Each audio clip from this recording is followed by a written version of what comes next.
I'm joined now by United States Senator Ted Cruz. Senator Cruz, good morning. Hugh, good morning. Always good to be with you. I want to lay what we call a little foundation here, Senator. Will you bear with me? You did your undergrad at Princeton. You went to Harvard Law School. You were on the law review, right? I was. Okay, and then you went to clerk. Where did you clerk?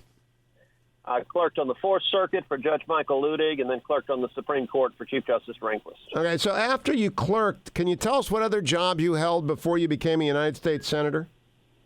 Well, I was the Solicitor General of Texas, which is the chief lawyer for the state and from the U.S. Supreme Court and all the state and federal appellate courts. And so how many arguments did you have before the Supreme Court, and how many arguments before federal courts of appeal? Had 9 arguments before the Supreme Court, had over about 50 arguments before various courts, be it federal appellate courts or state Supreme Courts. All right, and did you do a little teaching along the way of con law? I did. I did. I taught at the University of Texas Law School. I taught a class on U.S. Supreme Court litigation. Now, the reason I raise this is I want to talk to you about the fundamental due process that will be, I hope, controlling the impeachment trial of the president. And I have made the point earlier today that fundamental due process, when I teach it, I refer to Justice Scalia's remarks about practices from time immemorial. And we do have certain fundamental due process requirements for this proceeding, do we not, Senator? Well, we certainly should, and I believe the Senate is going to respect them. The House did not. The House chose to basically toss due process out the window.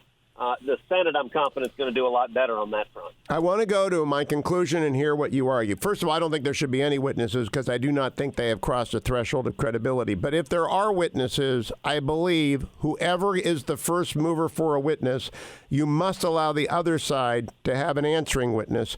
And if someone is the first mover for a witness, the other side must also be allowed to have a first mover for a witness. So you're going to end up with either 2 or 4, and that choice, as a minimum, has to be with the defense if the president is on trial. Do you agree with my assessment, Senator?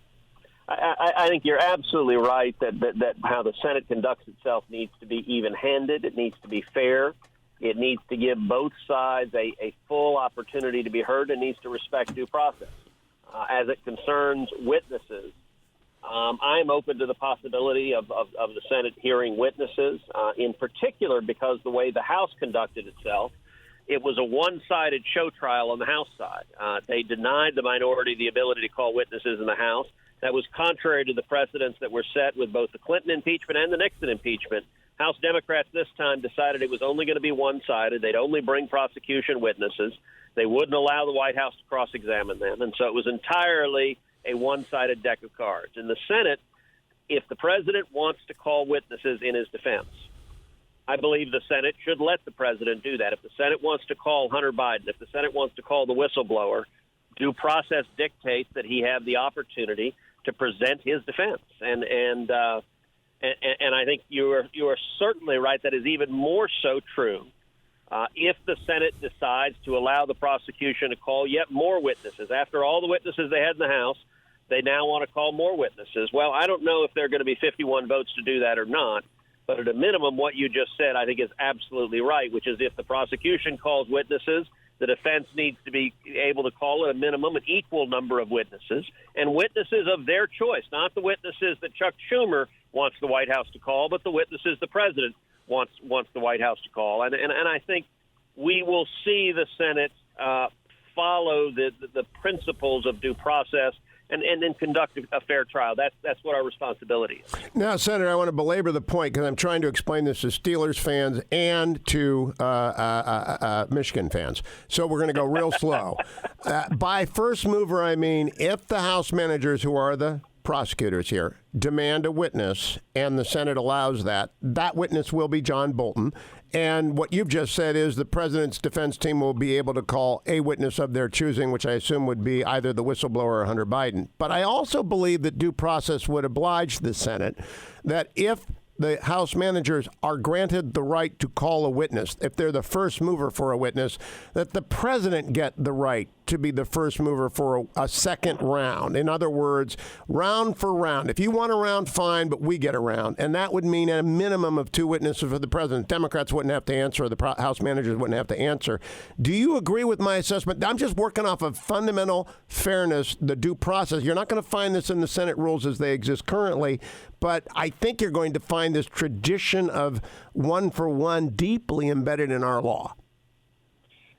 Well, I do think that if we go down the road of witnesses, and by the way, I think the Senate is likely to resolve the question of whether witnesses are going to be called in about 2 weeks. I think the way we're going to proceed initially is that we'll proceed the same way the Clinton impeachment trial proceeded, which is we'll start with opening arguments from the House managers.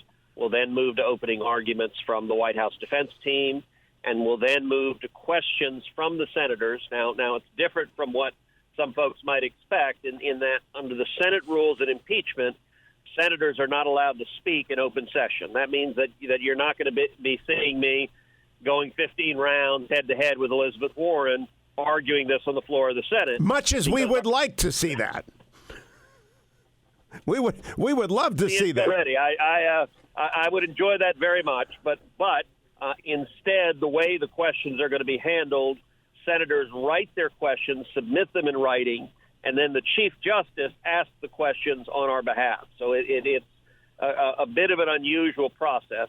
Now, can I pause for a second, Senator? If, for example, John Bolton is somehow on the stand and somebody asks him, what did the president say to you about Ukraine? Is it your opinion that the Chief Justice will grant Ambassador Bolton as much time as he needs to set up that conversation? Because I think that's grabbing the sharp end of a knife if they start posing questions of John Bolton. They're going to end up with a lecture on how Crimea ended up in Russia under President Obama's watch if they ask that question. But just the hypothetical, if the Chief Justice poses a question. I would certainly expect the Chief Justice to do everything possible to conduct a fair trial. Both you and I know Chief Justice Roberts very well. I think he's going to want people to have a reasonable time to answer.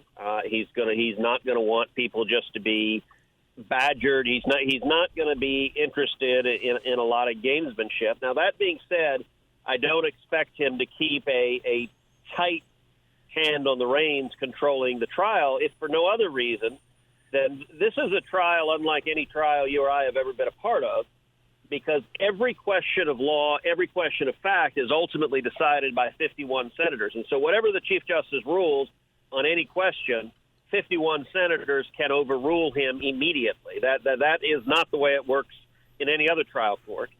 As a consequence, when the Bill Clinton impeachment was happening, the approach that Chief Justice Rehnquist took is on major contested issues. He simply deferred immediately to the body. Now, without quoting anyone within your caucus, are you confident that the caucus is aware of the stakes for future presidents? In other words, this is a sham proceeding. It is unsupported by a meritorious inquiry that was in anywhere fair. It is it's a complete fraud on the American people and a threat to future presidents. The rules, I think, should reflect that. Do you believe your caucus is aware of the threat to future presidents posed by the procedures they adopt?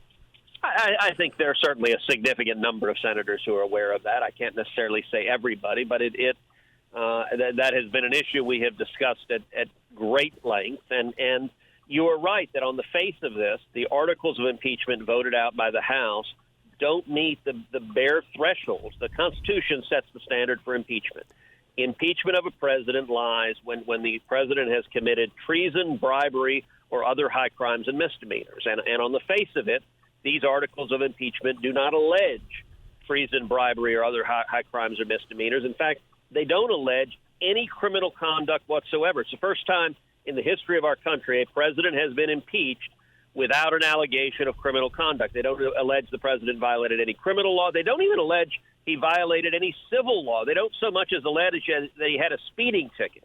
And that ultimately, bringing impeachment in those circumstances with no underlying criminal conduct, is an abuse of power by the House Democrats. It is partisan, it is political, and it is not consistent with the threshold for impeachment set out in the Constitution. That's why I'm confident, at the end of this proceeding, and as I said, we're going to conduct a fair proceeding. We'll let both sides present their case, but at the end of this proceeding, these claims are going to be thrown out because they fail to satisfy the constitutional standard for impeachment. Now, Senator, there are a number of Republicans, and I don't want to exclude anyone, but John Cornyn is a former member of the Texas Supreme Court. Josh Hawley clerked for the Chief Justice and was the Attorney General of Missouri. Mike Lee is a federal court clerk and clerk for Justice Alito. You've got Tom Cotton, who is not much of a lawyer, but a fine soldier, and he went to HLS. I can say that.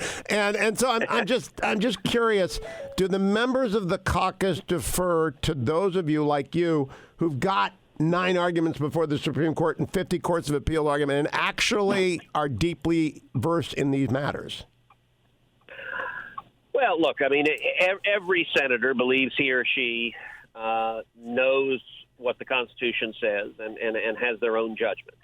That being said, the Senate is a place where when you have a member that has a particular expertise, whether it is constitutional law or ag policy, those members with that expertise tend to lead, and this is certainly the case here, where those of us who have had considerable background in these areas have been much more vocal internally, have been meeting with leadership, have been meeting with the White House, have been working on planning and strategy throughout this entire proceeding, and have also been playing a much more visible role publicly, going out, going round and round with the Chuck Todds of the world, going and trying to explain the underlying issues, because sadly the mainstream media is not going to do that. And so we've got to be out explaining what really is at stake here. I want you to keep doing the Sunday shows, but a little inside baseball. When and if questions are posed by the Senate to the Chief Justice to be asked of a witness, has the leader indicated whether or not there is an order in which senators will be allowed to ask their questions? In other words, has he designated a leadoff hitter, a second batter, and a cleanup hitter, that sort of thing? That's a good question. The leader has not done that yet. I don't know if that will happen. We're having meetings continuing this week about how exactly the procedure will play out. There are only a few members of the Senate who were here for the Clinton impeachment. Most of us were not. And so questions like that we're still discussing. I'm not sure what the ordering will be. So, very last question. This is not a criminal proceeding. It is a Senate trial, and the rules are up to your majority, correct? 51 votes set the rules. Absolutely right. Senator Ted Cruz, thank you for joining me. Always a pleasure. Hugh, thank you. God bless.